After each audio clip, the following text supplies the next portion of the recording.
कोबुदुबा ग्राम छकठारे सड़क दुर्घटन दुई जनकर मृत्यु हो जाइछि। गजपति जिला रायगढ़ ब्लॉक अंतर्गत एस करड़ा सिंह ग्राम पंचायत कोबुदुबा ग्राम छकठारे सड़क दुर्घटन दुई जनकर मृत्यु हो जाइछि।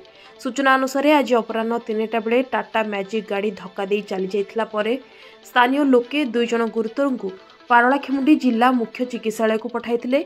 दुई गुरुतर रायगढ़ ब्लॉक बुरुसिंह ग्रामर 22 वर्षीय जोगेश्वर सबरंक चिकित्साधीन अवस्था मृत्यु होता बेले अन्य जनक सानलोबा ग्रामर 13 वर्षीय अविनाश को ब्रह्मपुर चिकित्सा नहीं जाउथिबा बेले मृत्यु होता सूचना रही।